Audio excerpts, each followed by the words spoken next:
নাটক কম করো প্রিয় হিন্দু রাই আমার অনুষ্ঠান ভাই ডিস্টার্ব হয় না এখন যদি এই মুহূর্তে হিন্দু আয় হুজুর মাইকটা দেখে কিতা পাঠ করবো আমরা ডিস্টার্ব হতো না এরা টেহারা করবো আমরা করবো ভাড়া কিনলে যা এগুলো হলো নাটক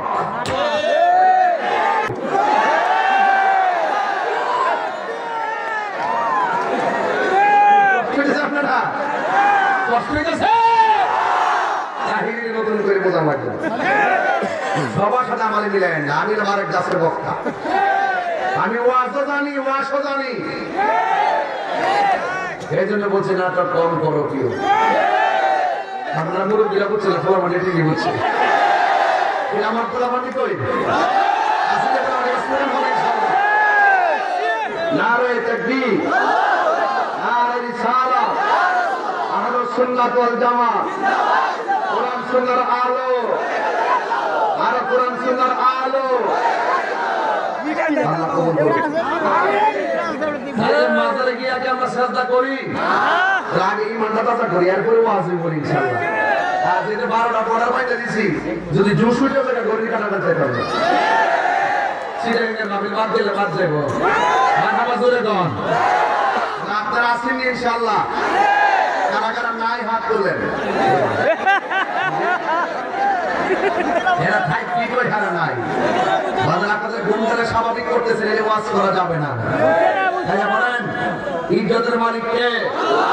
এই 2025 সালে আমরা পুরনো যা কিছু আছে সব ভুলে যাব আমরা নতুন ভাবে নতুন উদ্যমে নতুন সাহস আর নতুন অনুপ্রেরণা নিয়ে আমরা সামনে এগিয়ে যাব কথা বলেন ঠিক না 2025 সালে আপনাদের মাহফিলে করতেছি মারহাবা কইতেন না আপনারা নতুন বছর একটা নববর্ষের একটা পাশে আছে না ব্যবসা আছে ইনশাআল্লাহ তবে আমরা এই নতুন বছরটা বরণ করেছি যাত্রা গানের কনসার্ট দিয়ে নয়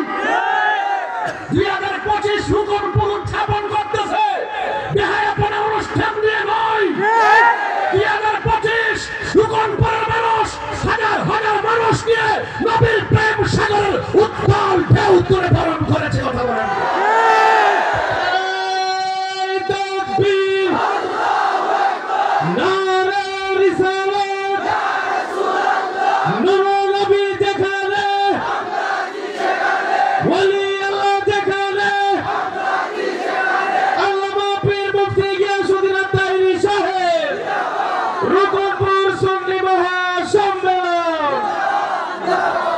সময় গেলে সাধন হবে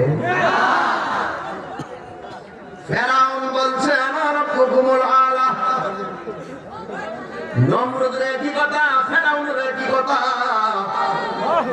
কিন্তু একটা কথা মনে রাখবেন আল্লাহর সঙ্গে শরীক করলে গুনাহ মাফ নাই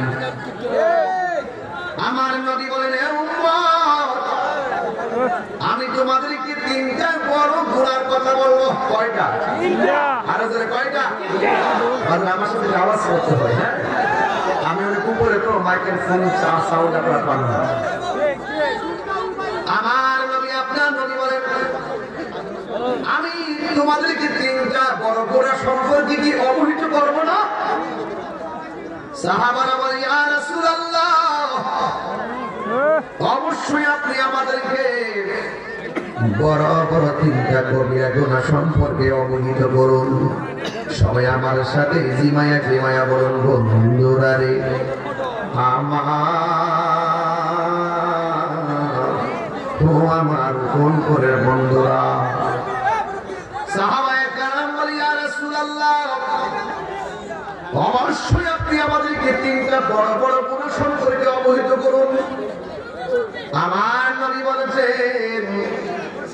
আল্লাহর সঙ্গে শরীক করা যাবে না আল্লাহ বলেন না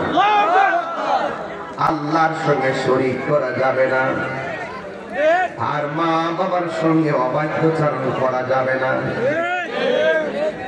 আমার যুবক বান্দার হক মারা যাবে না ও যুবক আল্লাহ নবী বলছেন আল্লাহর সঙ্গে শরীক করা যাবে না এই জন্য আমরা শাহপুরানের দরবারে যাইয়া অলিরে অলি মনে কইরাই সম্মান করি নবীকে নবী মনে কইরাই সম্মান করি আল্লাহকে আল্লাহ মনে করে সম্মান করি আল্লাহর সঙ্গে আমরা কাউকে শরীক করি না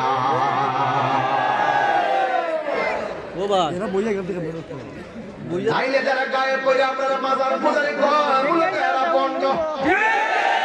ওরা মিথ্যাবাদী, ওরা মুনাফিক, ওরা চেয়ার লোভী, ওরা ক্ষমতা লোভী, ওদের মুখের মধ্যে ইসলাম আছে, হৃদয়ে ইসলাম নাই। কথা বলেন ঠিক কিনা? এদের সঙ্গে আহলুস সুন্নাহ ওয়াল জামাতের কোনো সম্পর্ক নাই। এমন ভাবে বুঝাই দেওয়ার পরও বন্ধ করে তাহরিকে গালি দেওয়া হয়, মাজার পূজারি করে গালি দেওয়া হয়। তার মানে বুঝতে হবে ডাল মে কুছ কালা হে। মূলত তারা আমাদেরকে ফতোয়া দেওয়া পড়ো না, মূলত তারা আমাদেরকে হিংসা করে আমাদেরকে মাঠ থেকে উৎখাত করার ষড়যন্ত্র লিপ্ত হয়েছে। হবে না, হবে না। তাহিরি চলে গেলেও ইউটিউব থেকে তাহিরি মুছে যাবে, এই পুরাপাতের হৃদয় থেকে তাহিরি মুছে যাবে না। আমরা নবীকে যেমন সম্মান করি, জানেন চাইতে কম না বেশি? এই জন্য আল্লাহ বলেছেন, তিনবার বলি যে আমি কিছু জানি তো। ওয়াকাদা রাব্বুকা আল্লা তা'বুদু ইল্লা ইয়্যাহু